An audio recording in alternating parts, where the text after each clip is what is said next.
Sebelum kita memulai segala sesuatunya, mari kita berdoa. Bapa yang baik, Bapa yang kami sembah di dalam nama anak-Mu, Tuhan Yesus Kristus, kami bersyukur Bapa di pagi yang indah ini, Engkau mempersiapkan kami Bapa, Engkau juga menyertai dan membangunkan kami di pagi yang indah ini ya Bapa. Dan saat ini Engkau izinkan kami berkumpul bersama-sama melalui Zoom ya Bapa, untuk memulai pembelajaran pada hari ini. Bapa, di pelajaran pertama itu adalah matematika Bapa, dan kami akan melakukan penilaian harian.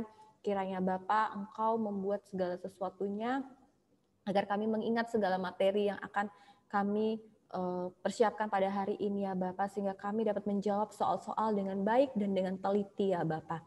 Bapak di dalam kerajaan surga, kiranya Engkau senantiasa Bapak memberkati kami, memberikan kami semangat Bapak pada hari ini Bapak. Ya Bapak, biarlah jaringan internet kami dan segala perangkat yang kami gunakan Bapak, semuanya dapat berjalan dengan lancar. Kami serahkan hari ini Bapa hanya di dalam nama Tuhan Yesus Kristus. Kami berdoa dan mengucap syukur. Haleluya. Amin. Oke, anak-anak yang dikasih Tuhan, boleh dimatikan kameranya. Miss Devi harap lain kali lebih hati-hati lagi dan lebih teliti lagi dalam membaca soal. Ya, Miss Devi akan akhiri pertemuan hari ini. Mari kita bersatu di dalam doa. Mari kita berdoa. Bapa yang baik, Bapa yang kami sembah di dalam nama anak-Mu Tuhan Yesus Kristus, kami bersyukur Bapa karena kami telah menyelesaikan penilaian harian pada hari ini Bapa. Ya Bapa, saat ini kami akan melanjutkan pembelajaran selanjutnya, tetap berikan kami semangat dan kesehatan Bapa, berkati setiap jaringan internet kami, diberkati setiap perangkat yang kami gunakan untuk pembelajaran online pada hari ini, agar semuanya dapat berjalan dengan baik dan lancar Bapa. Kami serahkan hari ini sepenuhnya hanya di dalam nama Tuhan Yesus Kristus. Kami berdoa dan mengucap syukur ke dalam nama Tuhan Yesus Kristus. Haleluya. Amin. Terima kasih buat hari ini. Tuhan Yesus memberkati. Bye-bye. Oke, selamat pagi anak-anak.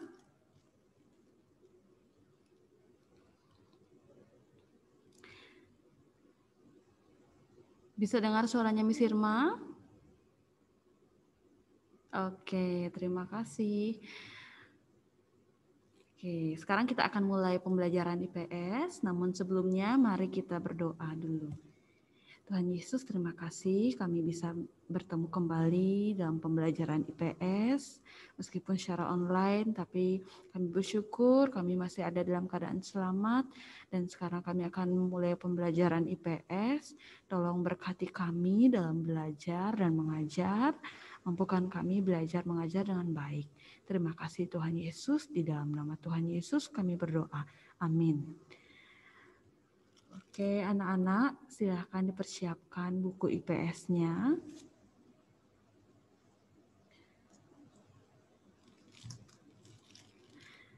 Miss Irma juga akan persiapkan PowerPoint-nya.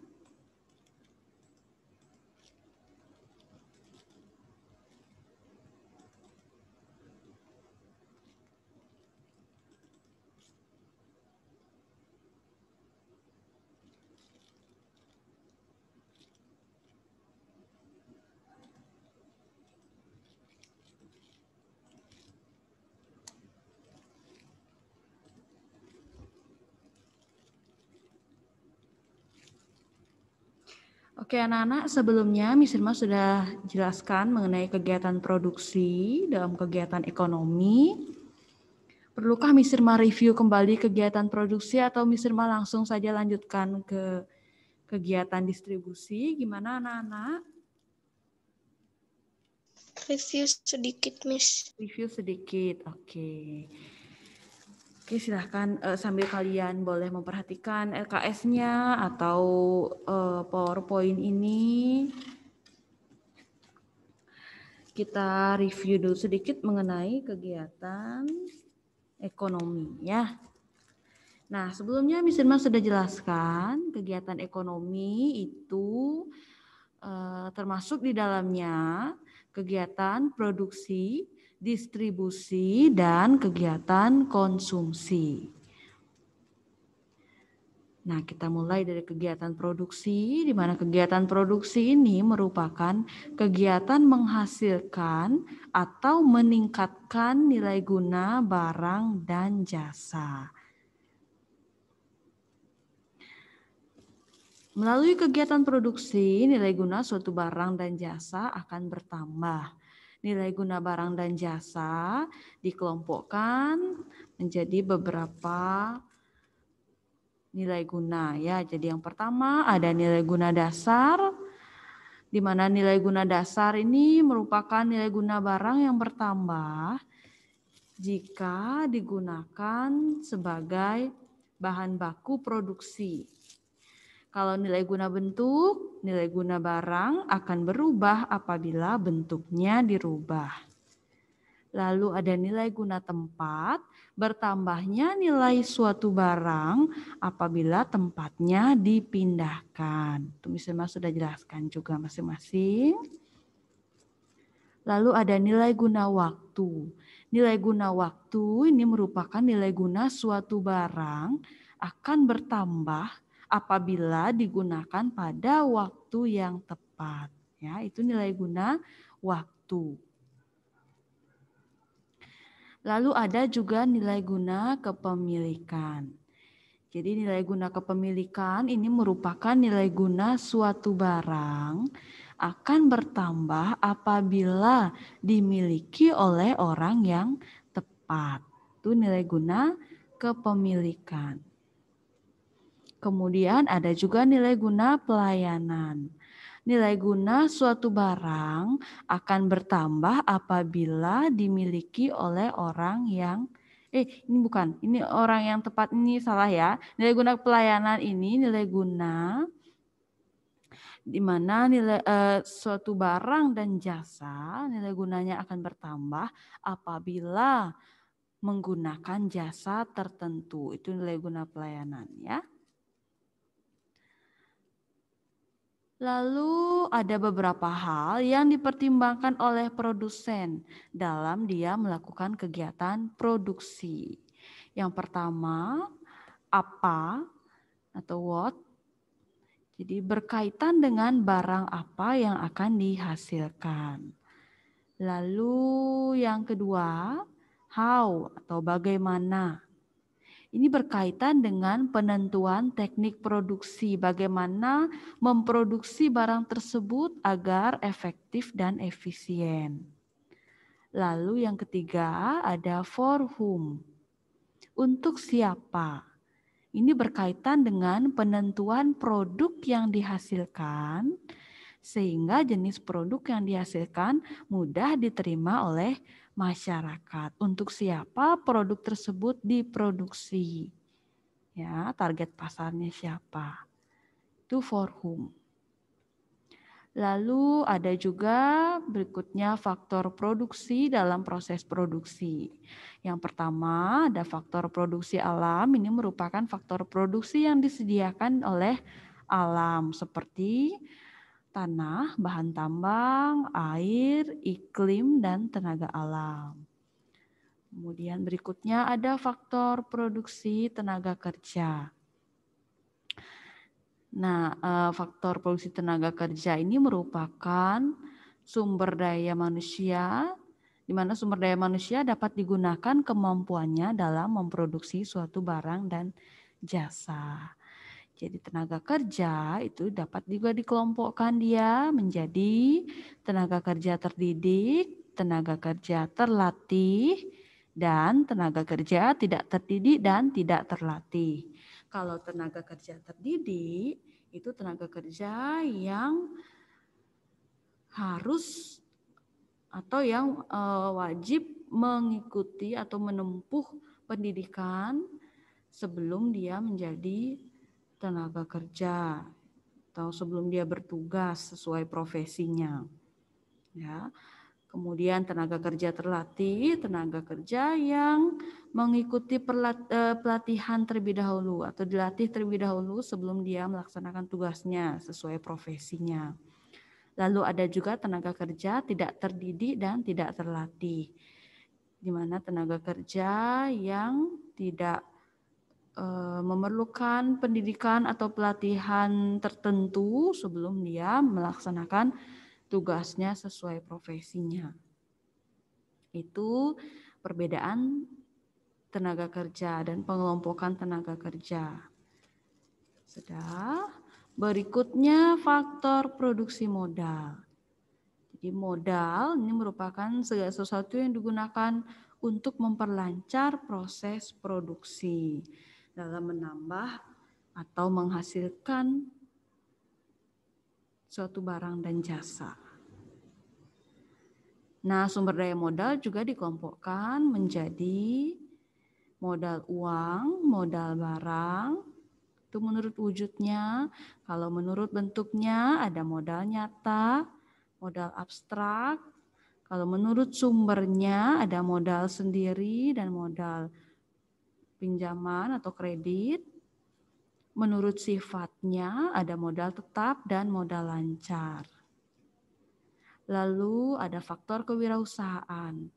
Jadi kewirausahaan di sini merupakan kemampuan seseorang dalam dia mengkombinasikan atau memadukan faktor-faktor produksi yang ada dalam rangka menciptakan atau menambah nilai guna suatu barang dan jasa. Itu faktor kewirausahaan. Oke anak-anak, sekarang kita lanjutkan saja ya materinya ke kegiatan distribusi. Di RKS juga sudah ada, bisa sambil kalian perhatikan juga atau memperhatikan slide boleh. Jadi kegiatan distribusi perlu diketahui terlebih dahulu, kegiatan distribusi ini merupakan kegiatan menyalurkan barang dari produsen ke konsumen. Itu kegiatan distribusi. Bisa juga kegiatan pemasaran yang berusaha memperlancar dan mempermudah penyampaian barang dan jasa dari produsen ke konsumen. Ya.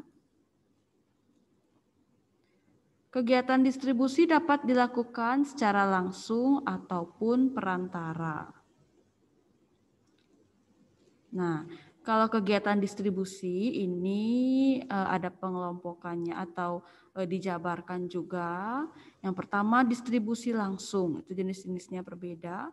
Kalau kegiatan distribusi langsung, dia menyalurkan barang secara langsung dari produsen ke konsumen. Misalnya pedagang sate, pedagang buah, itu dia langsung berhadapan atau menyampaikan barangnya, barang atau jasanya ke konsumen. Ya. Misalnya pedagang sate, pedagang buah, sayur mayur, itu dia langsung menjual barang dagangannya atau jasanya ke konsumen langsung. Itu distribusi langsung. Kalau distribusi semi langsung, itu penyaluran barang atau jasa melalui unit usaha milik produsen. Contohnya, PT Garuda Indonesia menjual tiket pesawat di loket tiketnya Garuda. Itu distribusi semi langsung. Ya.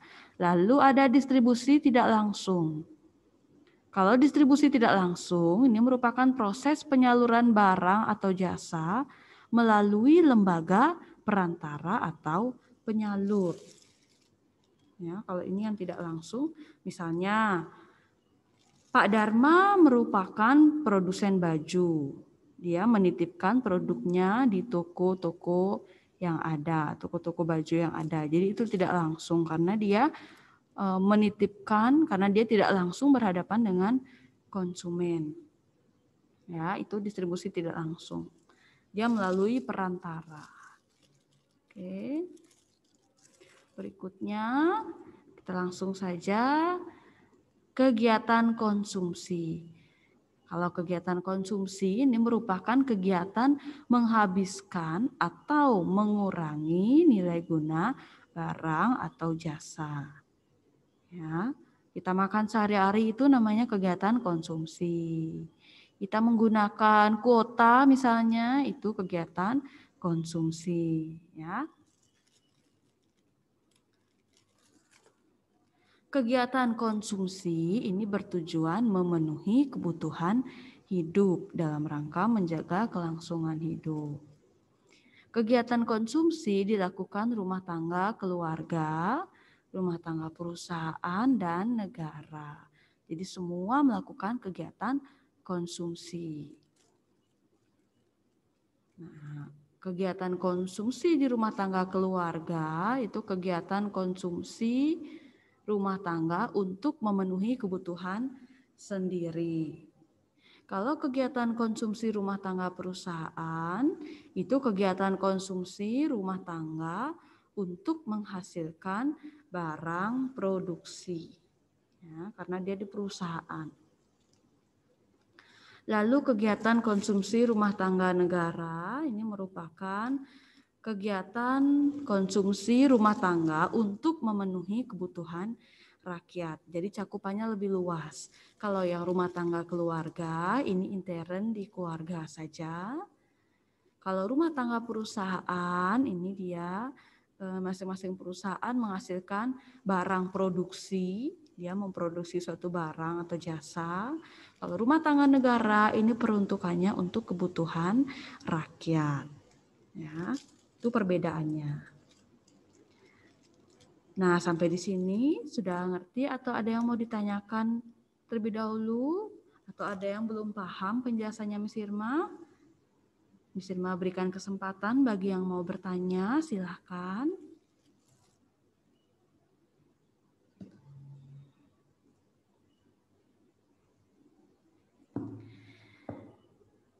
Ada beberapa orang yang sudah paham, yang lainnya bagaimana anak-anak?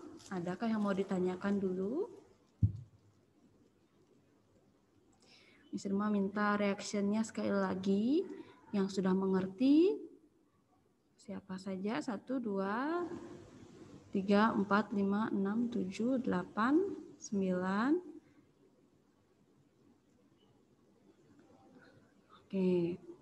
Oke, berarti sebagian besar sudah mengerti ya. Jadi yang lainnya karena tidak ada yang bertanya, Miss Irma anggap sudah paham penjelasannya Miss Irma. Nah, anak-anak, untuk berikutnya sekarang Miss Irma berikan kalian kesempatan untuk menjawab soal uji kompetensi 2 yang ada pada LKS. Kalau tidak salah itu halaman 16. Uji kompetensi 2. Pada LKS silahkan langsung dijawab di LKS-nya. Ada 10 soal, pilihan ganda saja. Silahkan langsung dijawab di LKS-nya. Disilang di LKS-nya. 10 soal, pilihan ganda saja. Ya, Miss Irma berikan waktu 15 menit. Apakah cukup anak-anak? Cukup ya, berarti satu soal. Miss, ya. Sorry Miss, halaman berapa tadi? Halaman 16 kalau nggak salah. Kalau di bukunya Miss Irma, karena ini buku pegangan guru itu ada di halaman 19. Mungkin kalian di halaman 16 kalau tidak salah. Coba diperhatikan anak-anak. Sudah? Miss, ini uji kompetensi 2 atau 1 sih Miss? Uji kompetensi 2. Sudah ketemu anak-anak? Uji kompetensi 2 setelah materi kegiatan ekonomi ini. Sudah ya Kathleen? Oke, yang lainnya sudah ketemu? Miss, saya belum ketemu. Halaman berapa? Setelah materi kegiatan ekonomi.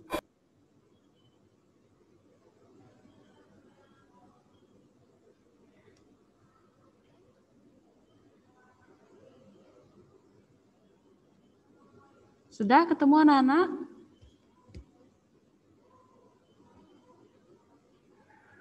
Sudah, Miss. Sudah, oke. Oke, boleh langsung dikerjakan dulu. Miss Irma beri waktu 15 menit. Silahkan cari jawabannya di LKS.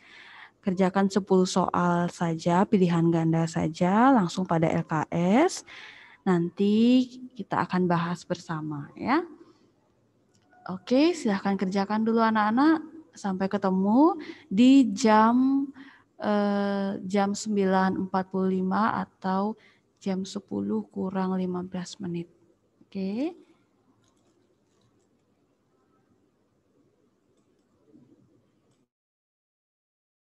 Kita langsung saja bahas ya. Kita akan bahas bersama.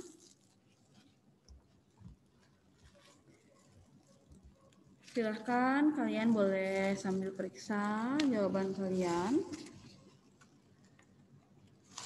Kita bahas dari nomor 1 ya. Miss Irma akan bacakan.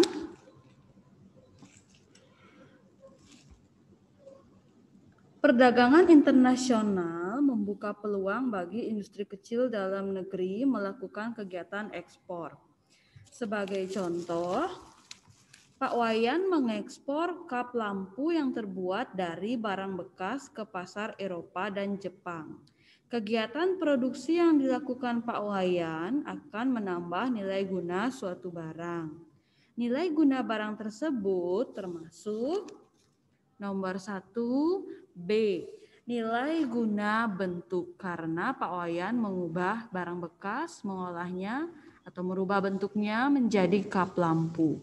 Nomor 1 jawabannya B. Nilai guna bentuk. Silahkan dicek anak-anak jawaban kalian.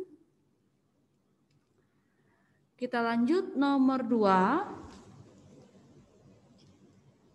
Langsung saja ya, berdasarkan ilustrasi tersebut, modal yang diperoleh perusahaan Haris Garment merupakan D. Modal pinjaman. Karena Haris Garment di sini dikatakan meminjam dana pada sebuah bank untuk dijadikan modal. Berarti termasuk modal pinjaman. D. Nomor 2 D. Sudah? Kita lanjut nomor 3. Bu Intan memiliki usaha tas dari bahan baku kulit. Setiap tahun permintaan produknya selalu bertambah sehingga Bu Intan membutuhkan lebih banyak kulit. Bu Intan dapat memanfaatkan internet untuk memilih bahan baku kulit dengan kualitas baik dan harganya terjangkau.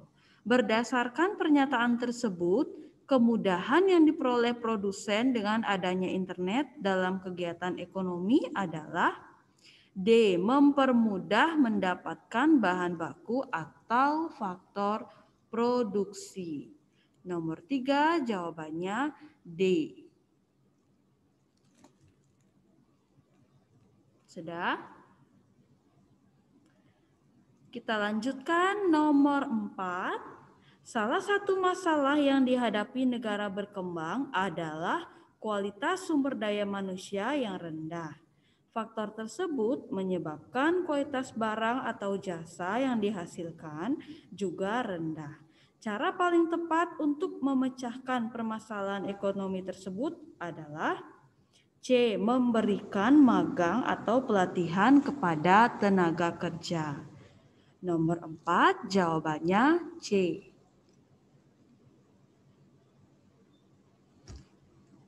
Sudah, kita lanjutkan nomor 5.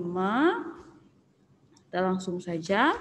Faktor penyebab perbedaan tingkat konsumsi di perkotaan dan pedesaan berdasarkan wacana tersebut adalah B. Tingkat pendapatan masyarakat perkotaan lebih tinggi daripada masyarakat pedesaan.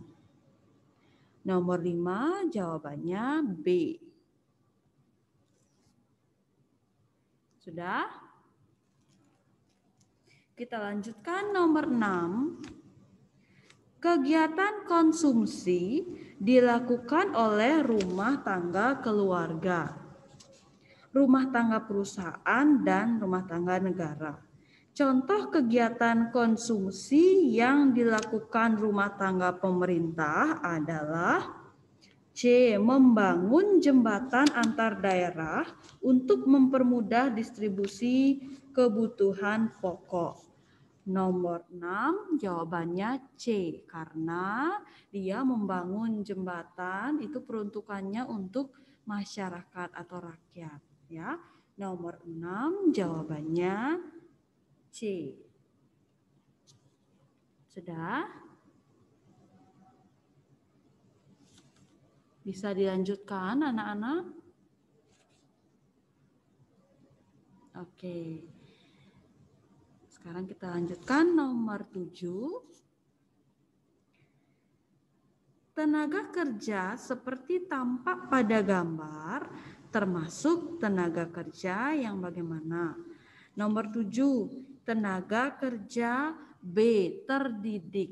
Di sana ada gambarnya pilot, itu tenaga kerja terdidik. Karena sebelum dia menjalankan tugasnya sebagai pilot, dia harus menempuh pendidikan terlebih dahulu, jalur pendidikan yang khusus pilot. Ya, barulah dia bisa bertugas atau menjalankan profesinya. Nomor 7 jawabannya B.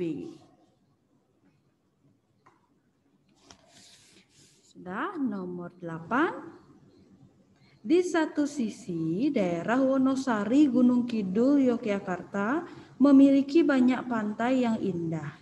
Di sisi lain, kondisi daerahnya tandus sehingga tidak cocok untuk lahan pertanian. Kegiatan produksi yang tepat bagi masyarakat atas pemanfaatan sumber daya alam tersebut adalah B, jasa pariwisata. Nomor 8 jawabannya B. Sudah. Kita lanjut nomor 9. Berdasarkan ilustrasi tersebut, masalah kegiatan distribusi yang dihadapi Dimas adalah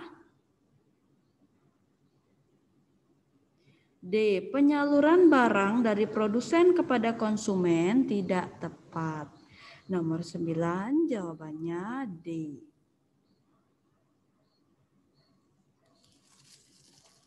Terakhir nomor 10.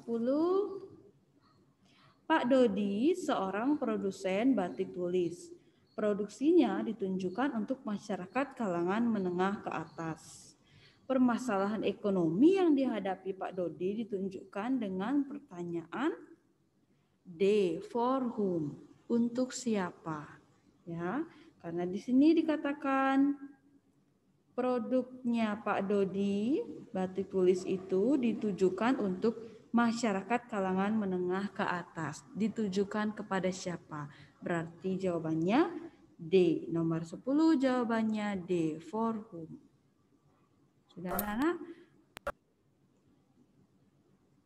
Silahkan ditulis betulnya berapa. Dihitung dulu, dicek kembali, ditulis betulnya berapa. Ya, sekarang Miss Irma akan panggil satu-satu. Silahkan. Miss tadi baru sampai nomor berapa Miss? Soalnya tadi putus-putus suaranya Miss. Oh gitu. Ini sudah nomor 10, Sian. Oke Miss, thank you. Sian, yang belum terperiksa atau belum tahu jawabannya dari nomor berapa? Miss, permisi ya, Dari nomor 9 sampai 10 Miss. Oh, 9 sampai 10.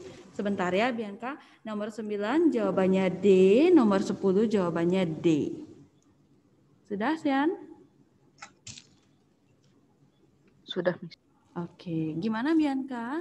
Yang nomor 7 jawabannya apa, Miss? Nomor 7 jawabannya B. Oke. Ya, oke. Siapa lagi? Ada lagi yang mau bertanya?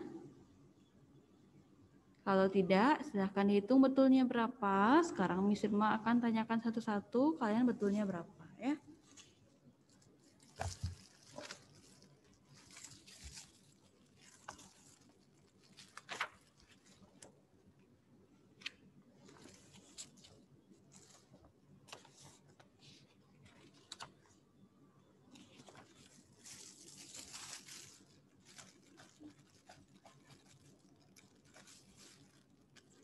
Nomor 1, yang pertama Natania Angelica, betulnya berapa? Saya benar 8. Betulnya berapa?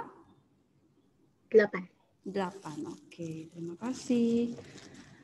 Lalu Yovani, betulnya berapa? Betulnya 10, Miss. Betul 10.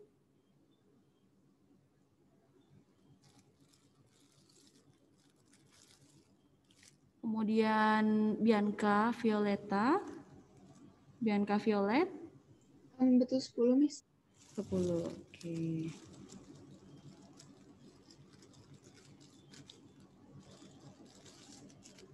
Lalu Shelumita, betulnya berapa? Betul 9. Oke.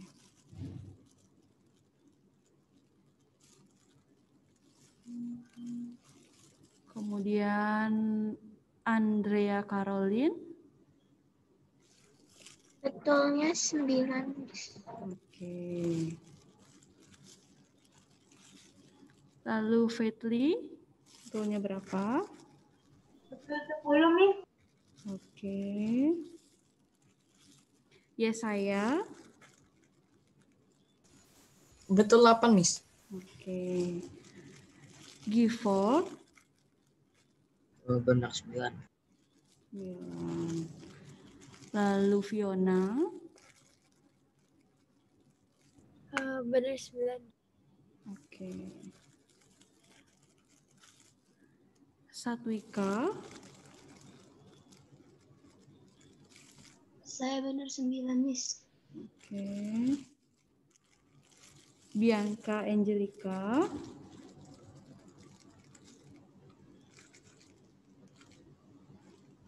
Betulnya berapa di Bianca?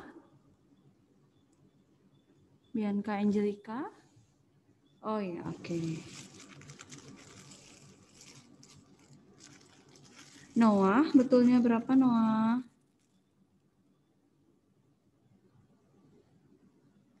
Noah. Oke. Mark. Yep. Ya, saya salah 2. Oke. Sean. Betul 9, Miss. Oke. Catherine. 9, Miss. Betul berapa Catherine? Betul 9. Oke. Josephina. Betul 9, Miss. Elijah. Betul 8. Oke. Krisa. Betul 8, Miss. Oke. Tiffany. Benar 9. Oke. Stephanie.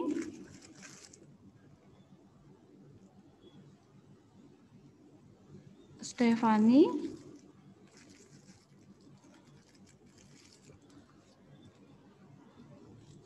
Stephanie.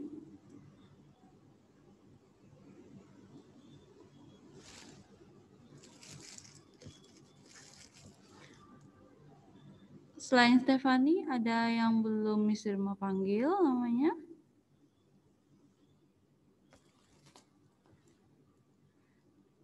Natalia, Yovani, Bianca, Violet, Shelumita, Caroline, Fetli, Yesaya, Gifford, Fiona, Satwika, Bianca, Angelica, Noah, Mark, Sean, Kathleen, Josephina, Elijah, Krisa, Tiffany, dan Stephanie. Sudah semua ya?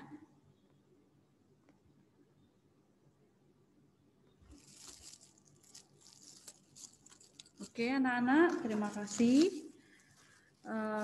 Jadi karena waktunya juga sudah habis, jadi kita akhiri pembelajaran PS hari ini. Kita akan berdoa, mari kita bersatu di dalam doa. Tuhan Yesus, terima kasih kami bisa belajar mengajar dengan baik. Tolong berkati kami dalam istirahat, dalam belajar berikutnya. Tolong Tuhan Yesus selalu melindungi kami.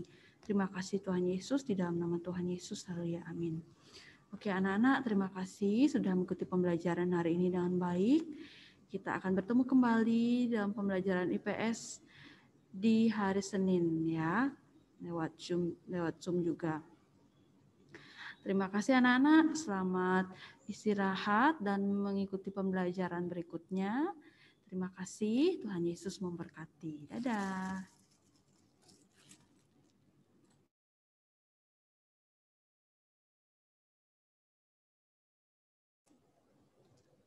Halo, hai.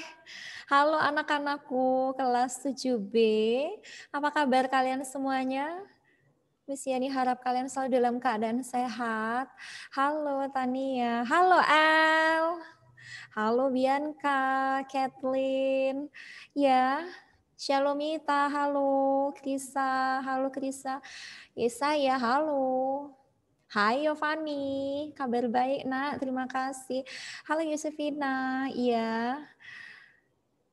Baik, hari ini kita akan melanjutkan pelajaran IPA. Ya anak-anak, siapkan bukunya, oke? Buku pelajaran IPA, sudah siap semuanya? Di sini serahkan kepada El, silakan El. Oke, Mas. Greetings. Good afternoon, Miss Yani. Good afternoon, how are you? I'm fine, thank you. I'm fine, and how are you? And how are you? Fine, thank you. Iya, anak-anak terima kasih. Kalian masih tetap semangat. Kita akan mengawalnya dengan doa ya nak ya. Miss Yani minta kesediaan dari Shalomita untuk pimpin kita dalam doa. Silakan nak. Ya, Miss. Teman-teman, mari kita berdoa. Tuhan Yesus, sekarang kami akan memulai pelajaran IPA. Tuhan, berkati kami supaya kami bisa belajar dengan baik. Terima kasih Tuhan Yesus. Haleluya. Amin. Amin. Terima kasih Shalomita. Ya, anak-anak, pada pertemuan sebelumnya kita sudah membahas bab pertama ya tentang sel. Kemudian kalian juga sudah menyelesaikan pekerjaan sekolah ya, luar biasa. Kalian sudah tahu juga nilainya ya nak ya. Bagi yang sudah bagus nilainya tetap dipertahankan, semakin tingkatkan lagi. Bagi yang masih belum jangan kecewa, masih ada kesempatan untuk memperbaikinya ya. Lakukan yang terbaik. Baik, kita iya bagus nilainya Yovani. Kita lihat dulu untuk mengingat kembali materi pelajaran ya yang akan dibahas bersama-sama. Oke, sudah Miss ini share screen. Iya, materi IPA kelas 7 semester 2. Kita sudah menyelesaikan bab yang pertama, poin yang A ya. Bab pertama sistem organisasi kehidupan, poin yang A sel sebagai unit terkecil penyusun kehidupan. Hari ini kita akan melanjutkan untuk bab yang pertama, poin yang B. Ya, jaringan pada tumbuhan dan hewan. Oke. Miss Yani share screen dulu ya, sebentar, beri waktu sebentar buat Miss Yani.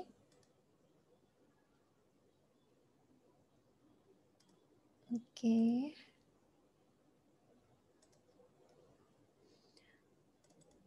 Iya. Baik anak-anakku, coba perhatikan Miss Yani sudah share screen. Apakah terlihat slide yang sudah Miss Yani tampilkan? Coba tolong beri reaction thumbs up. Terlihat ya? Oke, terima kasih. Ya.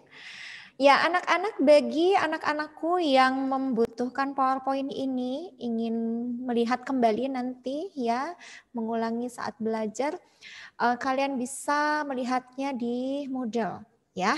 Sudah Miss Yani upload PowerPoint-nya sebagai bahan kalian belajar nanti. Untuk bab yang pertama, mengenai sistem organisasi kehidupan, yaitu poin yang B, jaringan pada tumbuhan dan hewan. Mengingatkan kembali mengenai kompetensi dasarnya untuk bab yang pertama ini adalah di aspek pengetahuan mengidentifikasi sistem organisasi kehidupan mulai dari tingkat sel sampai organisme dan komposisi utama penyusun sel. Kalian sudah tahu mengenai sel ya, sel itu apa ya, unit terkecil penyusun dari makhluk hidup. Kemudian kalian juga sudah mengetahui ada sel eukariotik, ada sel prokariotik ya. Kemudian bagian-bagian sel juga kalian sudah mengetahui ada isi inti sel, sitoplasma, kemudian ada materi genetik, kemudian di bagian sitoplasma dari sel eukariotik ada organel-organel sel. Nah, kalian juga sudah mengetahui organel-organel sel yang ada pada pada tumbuhan dan juga pada hewan, dan juga fungsi dari masing-masing organel sel tersebut. Kemudian hari ini kita akan melanjutkan tentang jaringan. Oke, boleh direnungkan sebentar. Kalian pikirkan apa sih yang dimaksud dengan jaringan? Ayo, boleh dipikirkan jawabannya, kira-kira apa ya? Apa sih yang kalian ketahui tentang jaringan? Ada yang ingin mencoba menjawab? Jangan takut salah. Kalau ingin menjawab, kalian boleh ketikkan jawabanmu di kolom chat atau langsung unmute ya. Kalian jawab secara lisan. Ayo anak-anak. Apakah yang dimaksud dengan jaringan? Ada yang tahu? Ada yang ingin mencoba? Jangan takut salah, kita sedang belajar saat ini. Nanti kita akan bahas bersama. Apakah yang dimaksud dengan jaringan? Saya Miss Yovani. Iya, silakan Nak Yovani. Jaringan merupakan kumpulan sel yang mempunyai suatu bentuk dan struktur yang sama dan fungsi yang berbeda. Oke, sudah. Ada yang ingin menjawab lagi? Terima kasih Yovani. Sudah berani menjawab. Iya. Iya Nak, ada yang ingin menjawab lagi? Ada yang memiliki pendapat mengenai jaringan? Jaringan.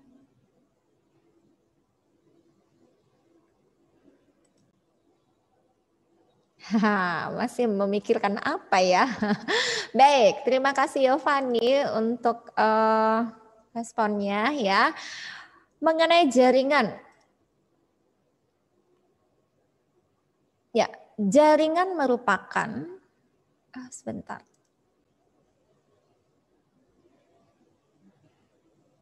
Oke, Yovani mengulang kembali jawabannya di kolom chat. Jaringan merupakan sekelompok sel yang mempunyai asal-usul, bentuk, dan fungsi yang sama. Jawaban dari Yovani. Oke, kita lihat mengenai jaringan.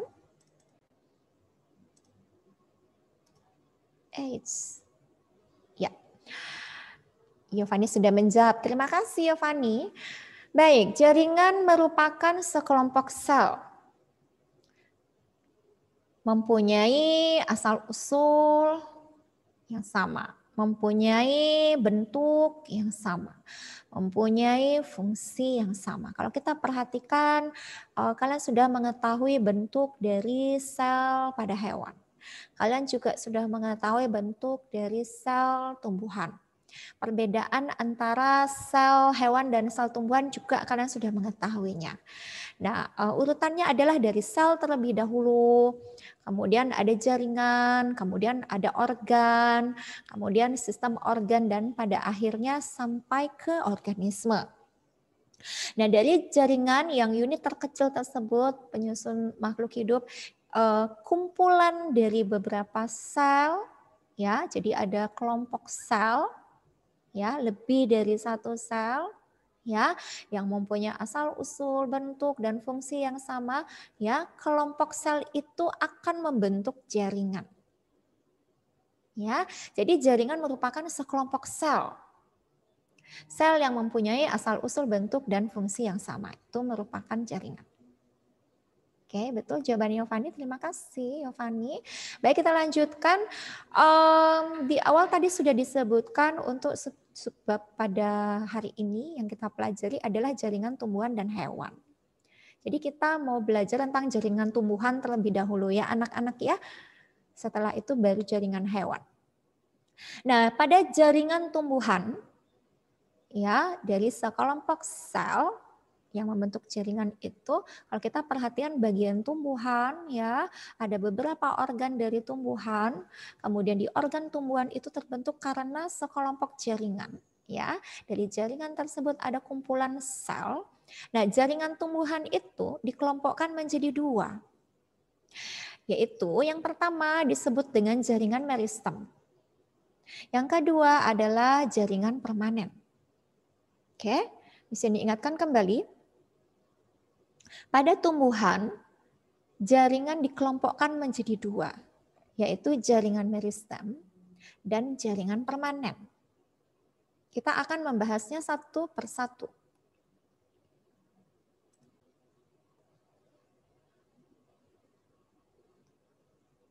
Oh, ya. Yovani,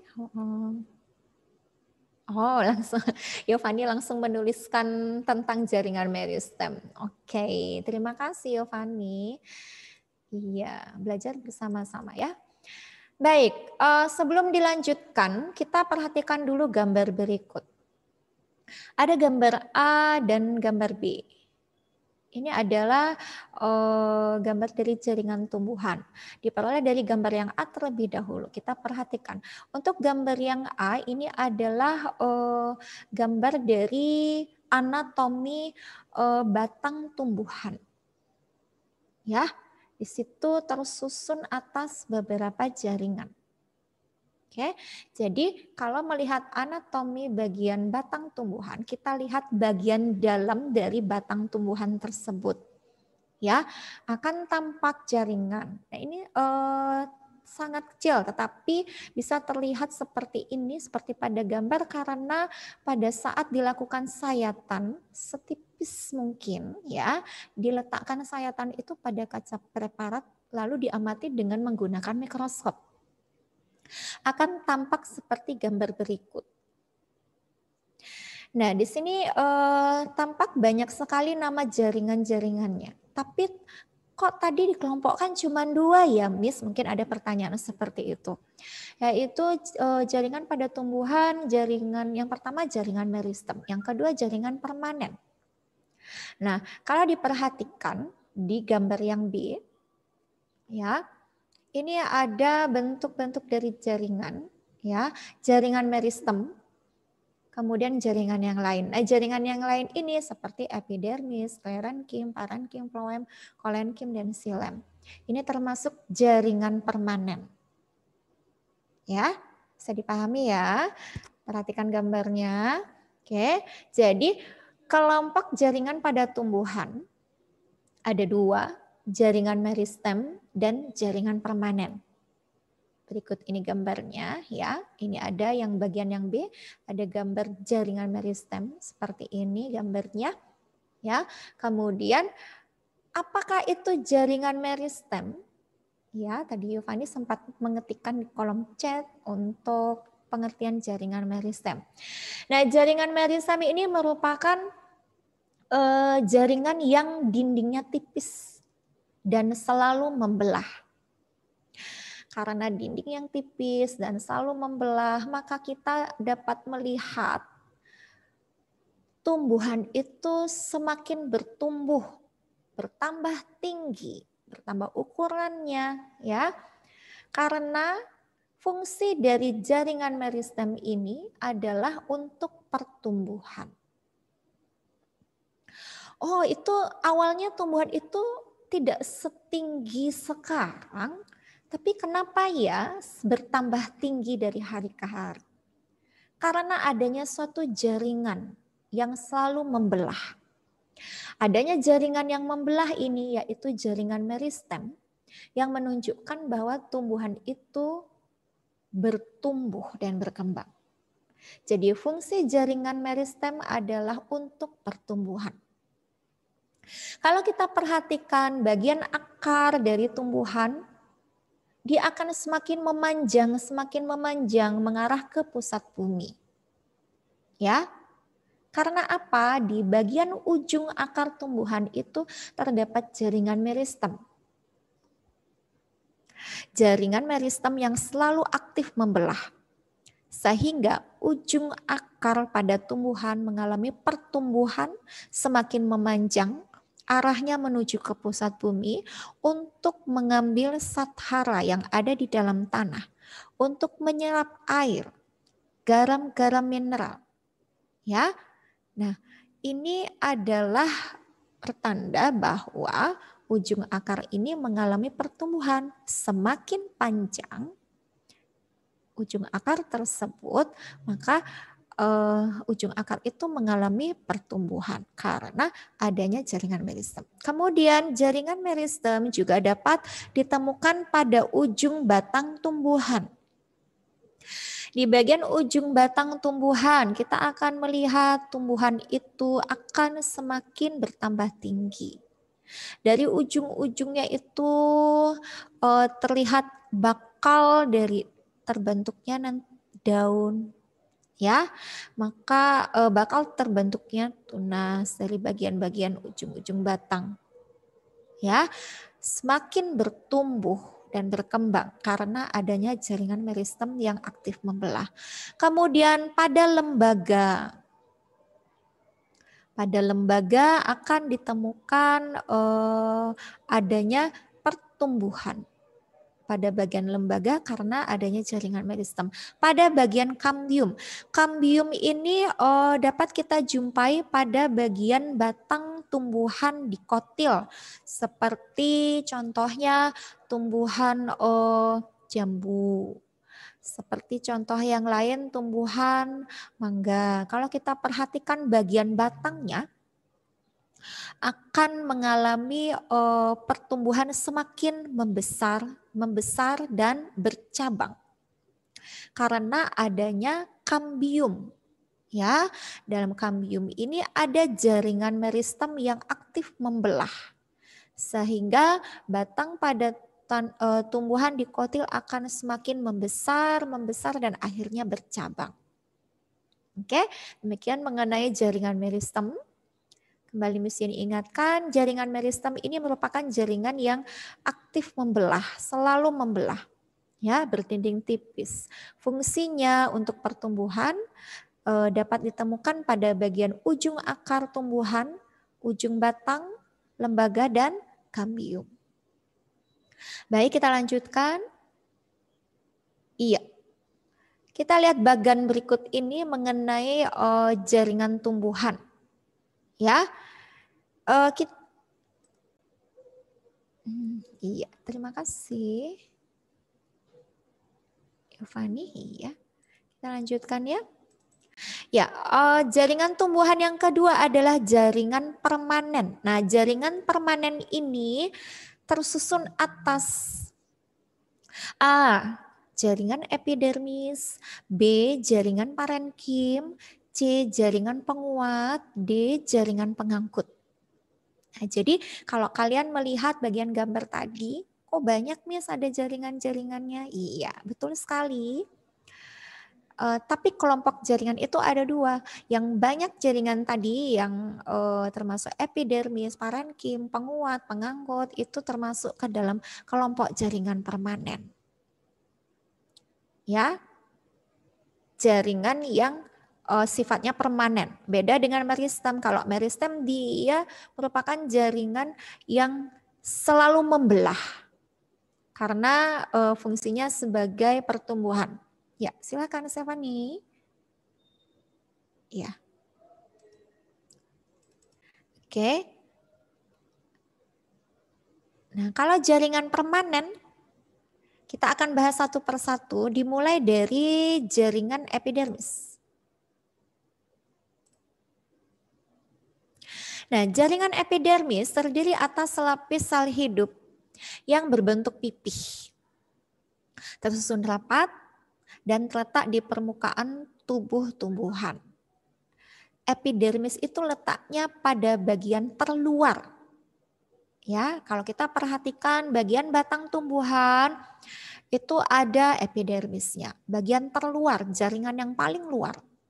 Kemudian bagian akar tumbuhan, ya, jaringan yang terluar, ya, itu adalah epidermis. Bagian daun tumbuhan, ya, kalau kita mengamatinya dengan menggunakan mikroskop, jaringan yang terluar itu adalah epidermis.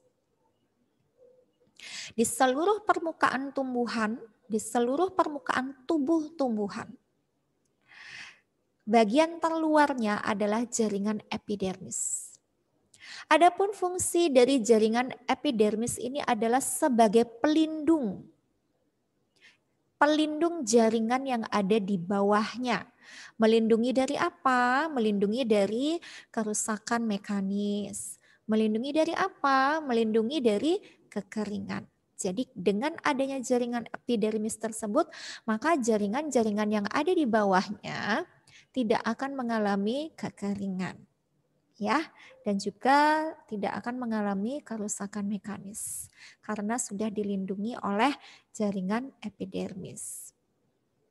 Oke, demikian mengenai jaringan epidermis. Bisa dipahami ya anak-anak. Kita kembali ke bagian berikut ini. Untuk jaringan permanen, yang B adalah jaringan parenkim. Oke, kita lihat kembali slide berikut. Mengenai jaringan parenkim. Tadi kita sudah mengetahui bagian terluar jaringan pada bagian tumbuhan. Jaringan terluarnya adalah jaringan epidermis. Kita lihat ke bawahnya, ke bagian dalam lagi. Setelah epidermis, ini adalah jaringan parenkim. Jaringan parenkim ini tersusun atas sel-sel hidup yang berdinding tipis dan tersebar di seluruh bagian tumbuhan. Kita ambil contoh daun. Pada daun tumbuhan itu terdapat 2 kelompok jaringan parenkim. Ada parenkim palisade dan juga parenkim spons. Kenapa bisa ada 2 kelompok? Karena kalau kita perhatikan kedua jaringan ini bentuknya berbeda. Ya. Bentuknya berbeda. Kalau yang parenkim spons lebih banyak rongganya, berongga-rongga dibandingkan dengan palisade. Kalau jaringan palisade itu dia susunannya seperti pagar, sehingga sering disebut dengan jaringan pagar atau jaringan tiang. Kalau spons itu bentuknya mirip dengan bentuk bunga, sehingga disebut selain disebut sebagai parenkim spons, dia juga bisa disebut sebagai jaringan bunga karang. Baik, kita lanjutkan mengenai jaringan parenkim. Ada 2 kelompok, parenkim palisade dan parenkim spons.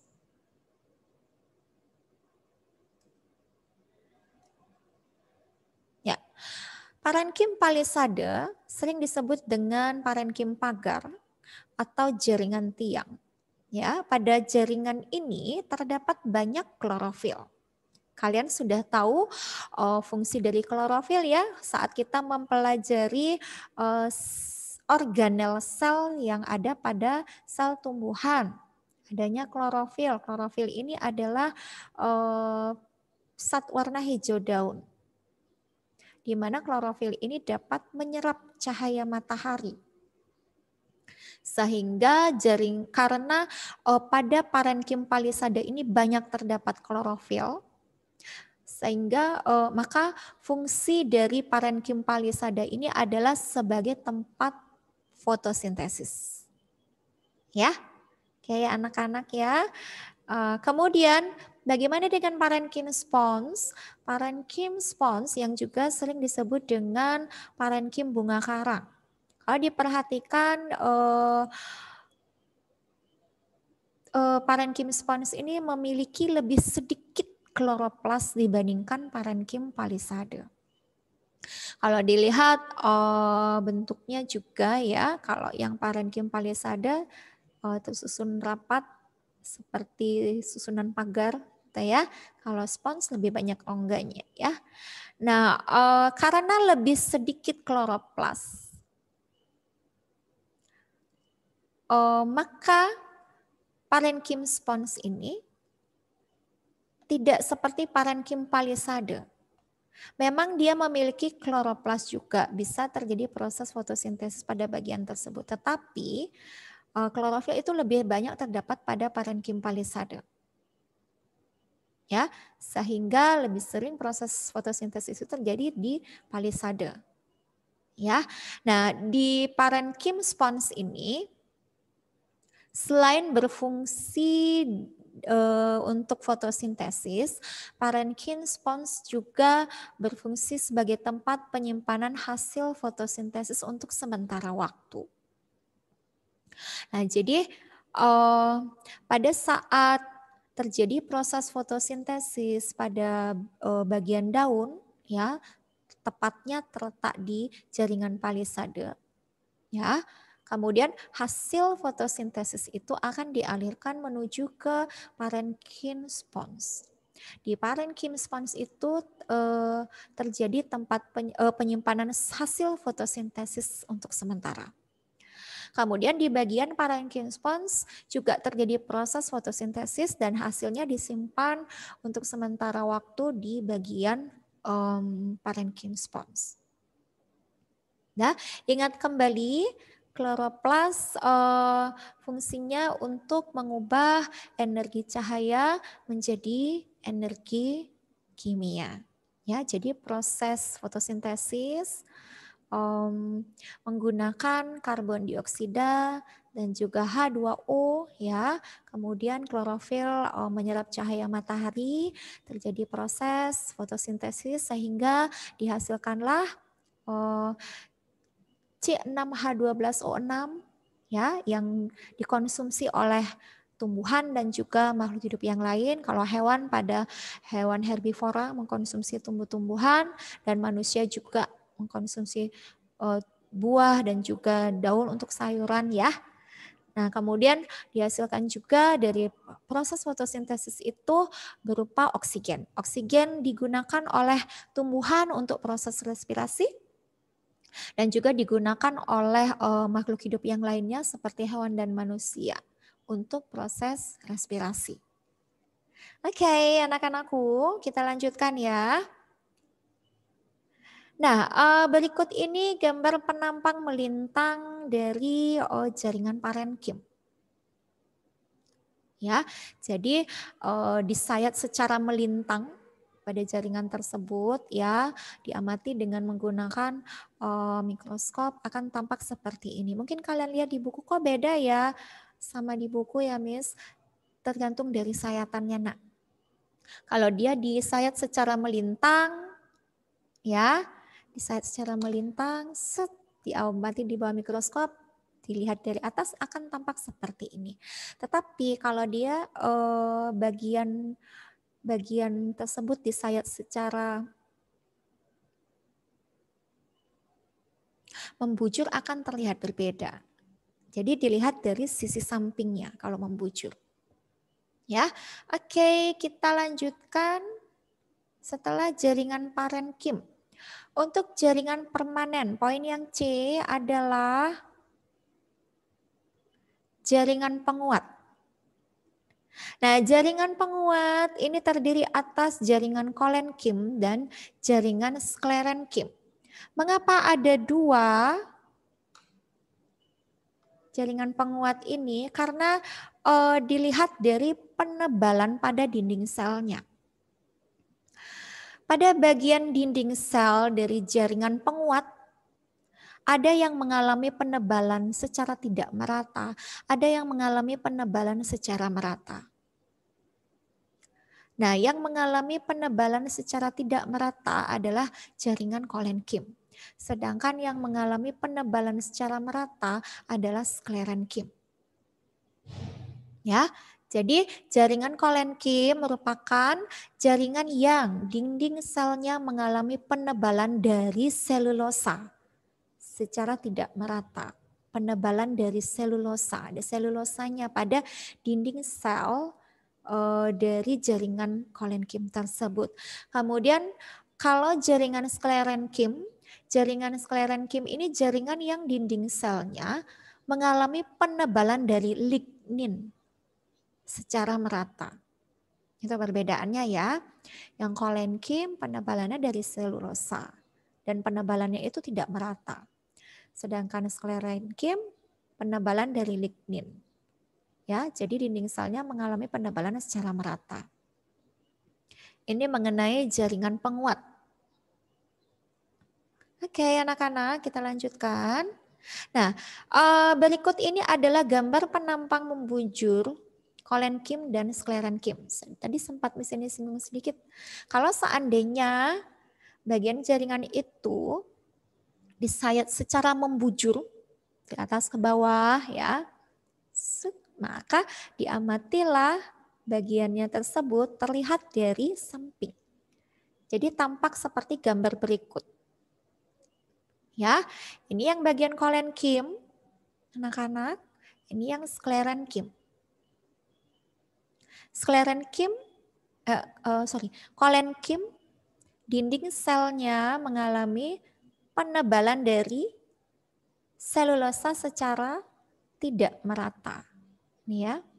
Kemudian kalau sklerenkim, dinding selnya mengalami penebalan dari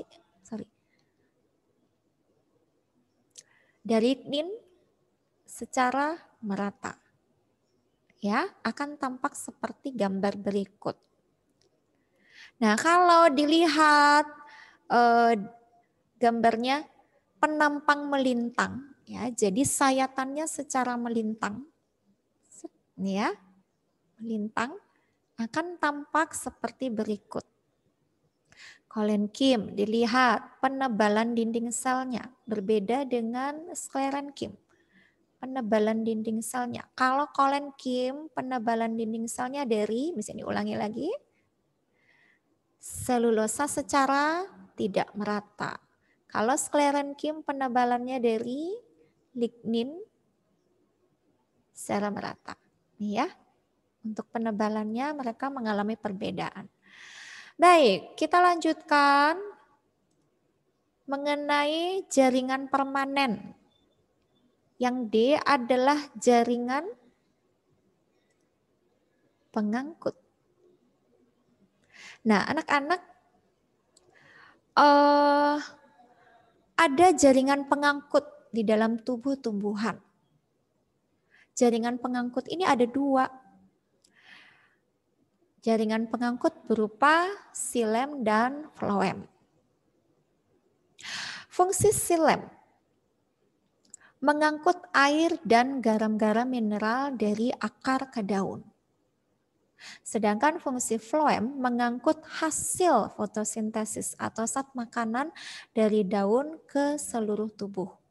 Nah, kalau kita perhatikan proses fotosintesis ya. Jadi masih ingat fotosintesis memerlukan karbon dioksida. Kemudian fotosintesis juga memerlukan bahan yang diperlukan berupa garam-garam mineral, itu ya, dan juga memerlukan air, itu ya anak-anak. Jadi karbon dioksida CO2 plus H2O, itu ya. Kemudian bagaimana cara dari jaringan palisade ini melakukan proses fotosintesisnya? Di mana dia? Bagaimana cara mendapatkan air tersebut? Tentu saja melalui jaringan pengangkut yaitu xilem. Jadi xilem inilah ya yang mengangkut air. Jadi diawali dari akar tanaman. Ya, dari akar tersebut juga terdapat jaringan pengangkut berupa xilem. Rambut-rambut akar menyerap air yang ada di dalam tanah. Kemudian dialirkan menuju ke jaringan pengangkut yaitu xilem. Xilem inilah yang mengangkut air menuju ke bagian xilem batang, akhirnya menuju ke bagian xilem daun. Pada bagian permukaan daun itu ada tulang-tulang daun. Nah, tulang-tulang daun inilah yang mengandung xilem, jaringan pengangkut berupa xilem. Nah, kemudian dari tulang-tulang daun itu, air itu dibawa menuju ke bagian jaringan palisade pada daun. Sehingga air yang diserap dari akar akan dibawa menuju ke daun melalui xilem. Sehingga bahan yang diperlukan untuk proses fotosintesis dapat terpenuhi. Kemudian bagaimana untuk menyalurkan hasil fotosintesisnya? Nah, pada saat jaringan tumbuhan yaitu palisade dan juga bunga karang itu melakukan proses fotosintesis, hasilnya berupa C6H12O6. Ditampung dulu sementara di bagian bunga karang atau spons, kemudian dialirkan menuju seluruh tubuh tumbuhan melalui apa? Jaringan pengangkut. Nah, jaringan pengangkut inilah berupa floem. Ya, jaringan pengangkut yaitu floem inilah yang membawa hasil fotosintesis yaitu zat-zat makanan dari jaringan spons menuju ke bagian batang tumbuhan, disimpan dalam bentuk umbi batang. Kemudian dibawa menuju ke akar, disimpan dalam bentuk umbi akar. Umbi akar, umbi batang itu dikonsumsi oleh manusia dan juga hewan herbivora. Kemudian ada bagian yang disimpan dalam bentuk buah. Nah, buah ini pun dikonsumsi oleh makhluk hidup manusia dan juga hewan herbivora. Kemudian yang masih tersisa di dalam daun yaitu di dalam jaringan spons atau bunga karang itu pun terdapat zat makanan hasil fotosintesis. Nah, bisa dikonsumsi juga oleh hewan herbivora dan juga manusia. Bagaimana dengan tumbuhan? Tumbuhan pun mengkonsumsi hasil fotosintesis yang sudah dikerjakan di bagian jaringan palisade dan juga bunga karang. Itu ya anak-anak ya. Baik, kita lanjutkan itu mengenai jaringan pengangkut. Iya, ini ada gambar penampang membujur anatomi batang. Jadi bagian batang disayat secara membujur, sayat dari atas ke bawah secara membujur, kemudian tipis saja sayatannya itu diletakkan di kaca preparat, diamati dengan menggunakan mikroskop, akan tampak gambar seperti ini. Nah, ini adalah contoh dari batang tumbuhan dikotil. Mengapa Miss Yani bisa katakan sebagai tumbuhan dikotil? Karena dilihat dari susunan xilem dan floemnya sangat teratur dan juga di sini ada keterangan kambium. Hanya tumbuhan dikotil yang memiliki kambium. Letak kambium itu di antara xilem dan floem.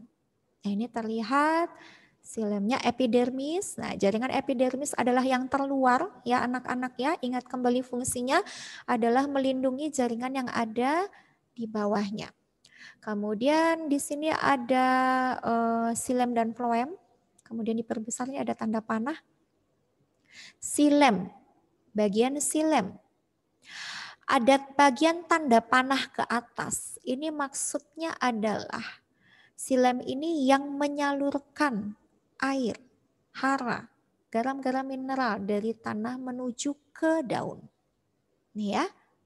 Kemudian di antara xilem dan floem ini ada keterangannya kambium.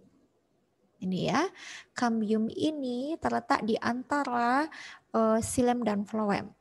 Kambium ini yang nantinya bertumbuh semakin membesar dan menyebabkan batang tumbuhan menjadi semakin membesar dan bercabang.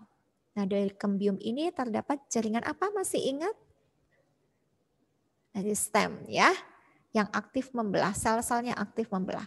Floem, di sini ada tanda panah menuju ke bawah. Maksudnya adalah floem ini mengalirkan hasil fotosintesis dari daun ke seluruh tubuh tumbuhan. Oke, bisa dipahami ya.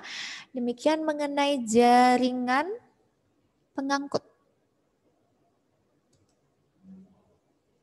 Iya, kembali ke bagian berikut. Ingat anak-anak, jaringan permanen terdiri atas yang pertama apa? Jaringan epidermis. Yang kedua apa?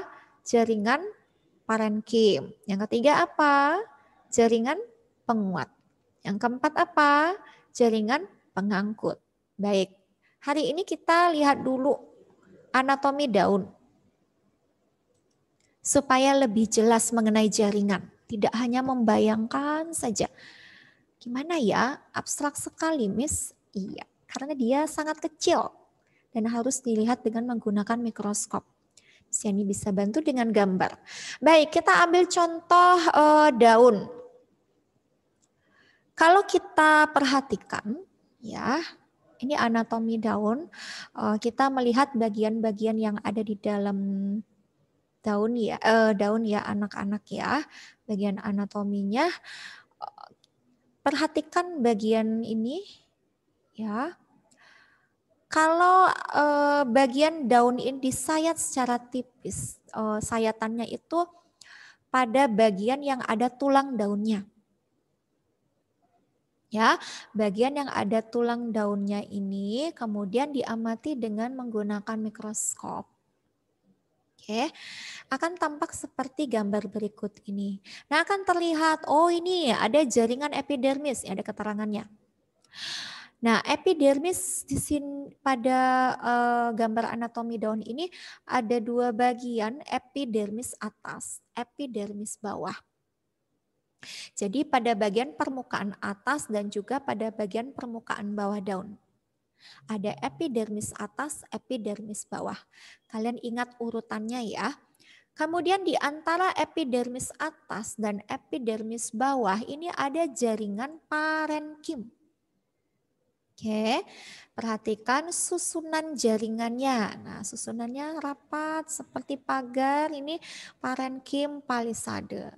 Kemudian banyak rongganya, susunannya ini seperti bentuknya seperti susunannya membentuk bunga gitu ya. Seperti bunga karang, nah disebut parenkim spons atau parenkim bunga karang. Perhatikan kembali untuk warna parenkim palisade dan parenkim spons ini ada warna hijau. Artinya apa? Adanya klorofil. Oke. Nah, anak-anak ingat kembali fungsi dari epidermis apa? Melindungi jaringan yang ada di bawahnya. Jadi epidermis atas dan juga epidermis yang bagian bawah ini melindungi jaringan parenkim palisade, melindungi jaringan parenkim spons, dan juga melindungi jaringan pengangkut yang ada di dalamnya. Nah, ini ada bagian tulang daun. Dari tulang daunnya ini terlihat bagian dari jaringan pengangkut. Ingat kembali jaringan pengangkut itu, nih berkas pembuluh angkut ini jaringan pengangkut terdiri dari xilem dan floem. Tuh ya, perhatikan ya. Nah, kemudian untuk jaringan epidermis ada yang bermodifikasi membentuk stomata. Stomata ini kalau pada daun disebut stomata. Stomata ini berfungsi sebagai tempat keluar masuknya oksigen dan CO2 untuk proses respirasi. Ya, apabila tumbuhan itu habitatnya di perairan, jadi pada bagian daunnya itu seperti contohnya tumbuhan teratai, daunnya langsung menyentuh bagian air, ya. Nah, pada bagian stomata, ya, pada bagian epidermisnya terdapat stomata. Stomata itu banyak terdapat pada permukaan atas daunnya, supaya bisa memperbanyak proses penguapan. Jadi melalui stomata terjadi proses penguapan juga, supaya daun pada tumbuhan yang hidup habitatnya di perairan itu tidak kelebihan air juga. Ya, jadi harus diatur dengan baik. Nah, kalau tumbuhan yang hidupnya habitatnya di daerah daratan, sebagian besar stomatanya ada di permukaan bawah daun. Ya. Nah, anak-anak kalau diperhatikan pada bagian stomata ini juga ada sel penjaga. Sel penjaga itu pada bagian stomata untuk mengatur keluar masuknya O2 supaya bisa keluar masuk secara teratur. Kalau diperlukan banyak O2, ya, adanya O2 di lingkungan sekitar, diperlukan oleh tumbuhan untuk respirasi, maka sel penjaganya ini akan membuka, ya, membuka celah supaya O2 itu bisa masuk ke bagian tumbuhan. Oke, demikian mengenai anatomi daun. Nah, apakah ada pertanyaan? Bisa dipahami penjelasan Miss Yeni? Tolong beri reaction thumbs up kalau sudah mengerti. Terima kasih. El, Natania, dan Mark. Ya, Kathleen, Krista, Shalomita, Isaya, dan Andrea, Sean. Ya, terima kasih, Nak. Ya, Satwika, terima kasih untuk reactionnya. Ya, Yovani. Baik, sekarang perhatikan. Kalian sudah mengamati gambar berikut ya. Oke, kita akan latihan sebentar untuk mengingat kembali apa yang sudah kita bahas bersama-sama. Perhatikan gambar berikut. Udah, kalian perhatikan dengan baik. Nah, anak-anak, coba sebutkan nama jaringan yang ditunjuk oleh nomor 1. Kalian bisa langsung ketikkan jawaban di kolom chat atau unmute untuk menjawab secara lisan. Sebutkan nama jaringan yang ditunjuk oleh nomor 1. Ada yang tahu? Ayo, semangat. Saya, ya Yovani, apa nak? Jaringan meristem. Salah sayangku. Bukan jaringan meristem. L menjawab parenkim palisade. Ya, benar sekali L. Untuk Yovani jangan kecewa ya. Sudah bagus berani menjawab. Jangan takut salah. Kalau salah bisa diperbaiki. Iya. Oke, terima kasih L. Jawabannya benar. Selanjutnya anak-anak perhatikan gambar berikut. Sebutkan nama jaringan yang ditunjuk oleh nomor 2. Jaringan apakah? Halo, yang nomor 2. Apa ya? Apa ya? Yang berani menjawab silakan. Ketikkan jawabanmu di kolom chat atau langsung unmute untuk menjawab secara lisan. Yesaya menjawab parenkim spons. Iya, benar, parenkim spons. Pertanyaan selanjutnya masih gambar yang sama. Perhatikan gambar berikut. Sebutkan fungsi dari jaringan nomor 1. Apakah fungsinya? Ting tong. 1, 2. Saya, Miss. Iya, silahkan nak. Apakah fungsinya dari nomor 1? Berfungsi sebagai pelindung jaringan yang ada di bawahnya dari kerusakan mekanis dan kekerasan. Oke, terima kasih Yovani sudah berani menjawab. Luar biasa, tetapi jawabannya salah nak. Kalau yang Yovani maksud itu adalah jaringan epidermis. Papa ya, belajar lagi. Luar biasa, Yovani sangat aktif. Ayo anak-anakku, fungsi dari jaringan nomor 1. Ayo, apakah fungsinya? Siapa yang ingin menjawab? Silahkan ketik jawabanmu di kolom chat atau langsung unmute jawab secara lisan. Ayo, fungsi. Sebentar, ada yang menjawab kah?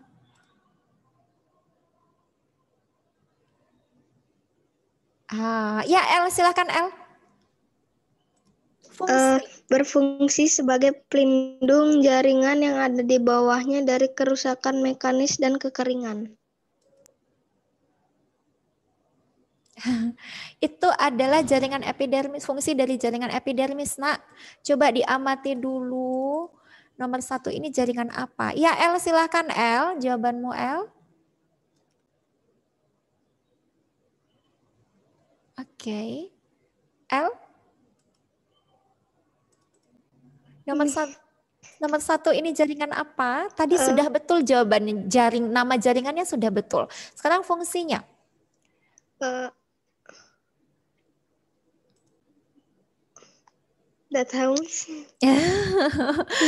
Oke, tadi sempat menjawab sebentar. L sempat menjawab parenkim palisade untuk nomor 1. Itu sudah benar jawabanmu. Nah, sekarang fungsi dari jaringan nomor 1 ini apa? Nama jaringannya jawabannya L sudah benar. Sekarang fungsinya. Ya, Andrea, silakan. Sebagai tempat fotosintesis. Iya, benar. Luar biasa, benar sekali. Ya, jadi untuk nomor 1 ini adalah jaringan palisade, parenkim palisade. Kalau sudah tahu nama jaringannya, kalian tinggal ingat kembali. Ya, kalau sekarang kan masih pemula, masih lupa-lupa gitu. Bisa lihat bukunya. Oh, lihat dulu jaringan palisade, parenkim palisade apa ya fungsinya? Ya, jadi sebagai, lihat saja warnanya hijau berarti ada klorofilnya. Berarti sudah pasti jawabannya sebagai tempat fotosintesis.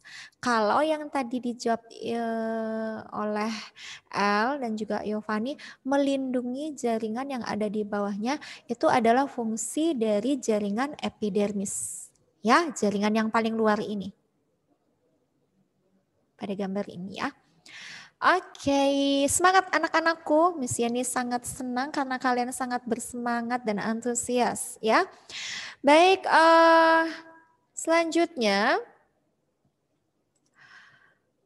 masih gambar yang sama, sebutkan fungsi dari jaringan nomor 2. Dah, perhatikan. Saya, Miss. Iya, silakan Nak. Fungsinya untuk menyimpan hasil fotosintesis sementara waktu. Iya, benar sekali ya saya. Selain untuk menyimpan hasil fotosintesis sementara, apalagi fungsinya? Untuk jaringan yang nomor 2?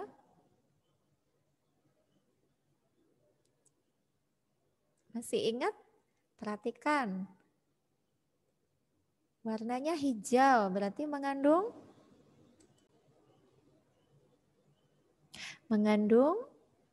Saya, Miss. Iya, silakan Mark. Apa fungsi dari jaringan nomor 2 ini? Kan fungsinya sebagai tempat penyimpan hasil fotosintesis. Satu lagi. Satu lagi. Memiliki kloroplas. Karena memiliki kloroplas berarti fungsinya untuk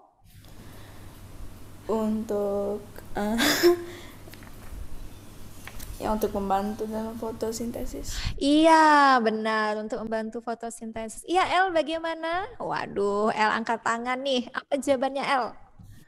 Sama, Miss. Membantu Sama. fotosintesis. Iya, mantap El, luar biasa. Baik, anak-anakku, perhatikan kembali gambar berikut. Oke, sudah lihat dulu gambarnya.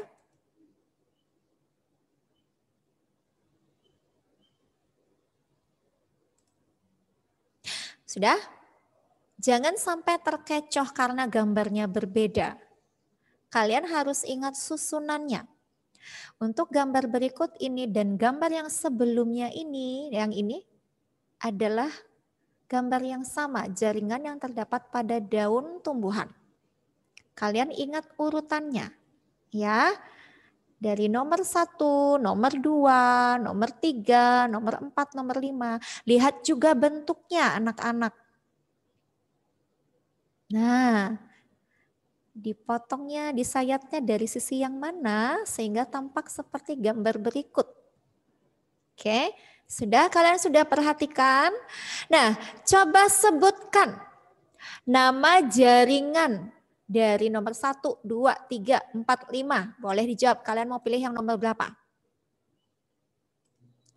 Boleh tuliskan jawabanmu di kolom chat atau jawab secara lisan. Aktifkan audionya. Iya, El, silahkan El. Luar biasa, El. Yang 1 epidermis atas.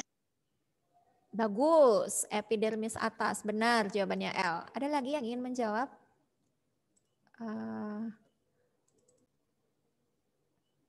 L sudah menjawab nomor 1, jawabannya benar. Nomor 2, nomor 3, nomor 4, nomor 5. Apakah jawabanmu anak-anak? Ayo, Kathleen silahkan. Apakah jawabannya? Nomor 3, jaringan pengangkut ya. Betul, betul. Jaringan pengangkut. Luar biasa Kathleen. Nomor 2, nomor 4, nomor 5. Sebut jaringan apa? Halo? Ayo, silahkan. Saya, Miss. Iya, Nak. Silahkan, Mark. Yang nomor 5. Apakah itu yang nomor 5? Itu adalah sel penjaga. Betul, sel penjaga. Disebut apa ya? Xilem. Bukan. Yang memiliki sel penjaga itu adalah jaringan epidermis bermodifikasi membentuk apa? Membentuk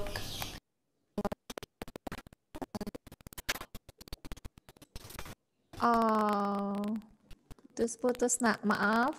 Bisa diketikkan jawabanmu di kolom chat. Halo.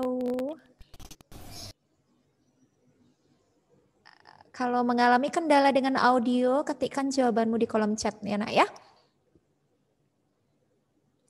Ada yang tahu? Ya, Mark, apa jawabanmu? Boleh ketikkan di kolom chat. Yang memiliki sel penjaga.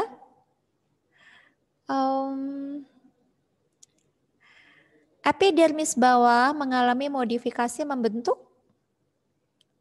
apa yang fungsinya nggak boleh disebut. Ayo apa? Lihat dulu gambarnya. Sel penjaga. Bagian yang bisa membuka dan menutup karena adanya sel penjaga. Masih pikirkan jawabannya. Oke. 1 sudah terjawab, 3 sudah terjawab. Untuk yang nomor 5 ini adalah yang memiliki sel penjaga itu stomata. Ingat ya, stomata. Nah, nomor 2 dan nomor 4. Ada yang ingin menjawab untuk nomor 2 dan nomor 4. Itu disebut jaringan apa? Halo? Ayo Nak, semangat.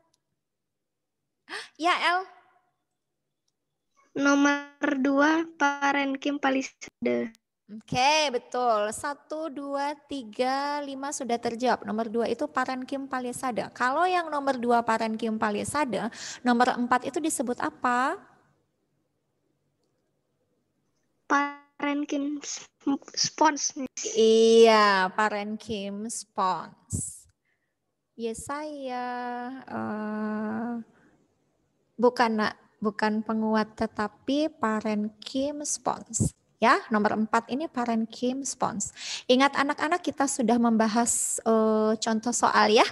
Perhatikan kembali gambar berikut. Setelah nama jaringan, ingat kembali fungsi. Nah, yo, apakah fungsi dari nomor 1, 2, 3, 4, 5? Kalian boleh pilih nih, mau jawab yang mana? Kalian bisa jawab yang mana? Apakah fungsi dari jaringan nomor 1, nomor 2, nomor 3, nomor 4, nomor 5? Ayo anak-anakku yang lain. Semangat. Saya, Miss. Iya, ya saya, silakan. Yang 1, Miss. Apa fungsinya, Nak? Sebagai pelindung jaringan dari kerusakan mekanis dan kekeringan. Mantap. Pelindung jaringan yang ada di bawahnya ya, dari kerusakan mekanis dan kekeringan. Baik, nomor 1 sudah terjawab. Fungsi jaringan nomor 2, nomor 3, nomor 4, nomor 5. Ayo silakan El. 2 dan 4, Miss. Boleh, mantap. Jawab 2 dan 4, silakan. Yang parenkim palisade sebagai tempat fotosintesis. Parenkim spons berperan dalam fotosintesis dan tempat penyimpanan hasil fotosintesis untuk sementara waktu. Mantap, terima kasih El. Fungsi nomor 3 dan nomor 5. Ayo, Mark silahkan. Ya, yang nomor 3 itu filoem. Fungsinya, nak, fungsi. Fungsi mengangkat hasil fotosintesis dari daun ke seluruh tumbuhan. Oke, thank you. Fungsi nomor 5. Ada yang tahu fungsi nomor 5? Fungsi nomor 5. Satu lagi, fungsi nomor 5. Ayo. Masih ingat yang Miss ini sampaikan mengenai stomata? Apakah fungsinya? Hello? Hai. Fungsi stomata.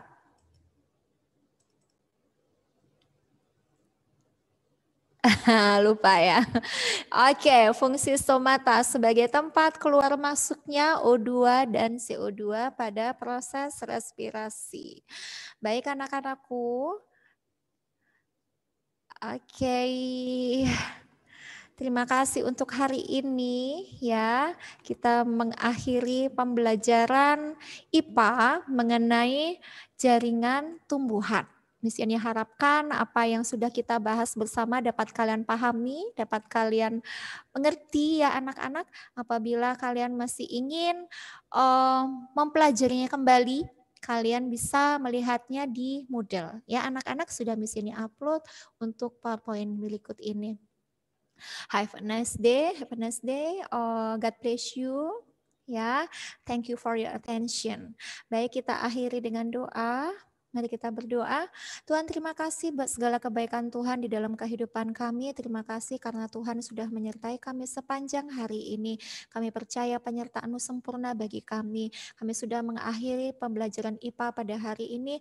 Biar Tuhan tambah-tambahkan hikmat, pengertian, dan kepintaran buat anak-anak-Mu kelas 7B. Terima kasih Tuhan, terpuji nama Tuhan kekal selamanya. Hanya di dalam nama Tuhan Yesus Kristus kami mengucap syukur dan berdoa. Haleluya, amin.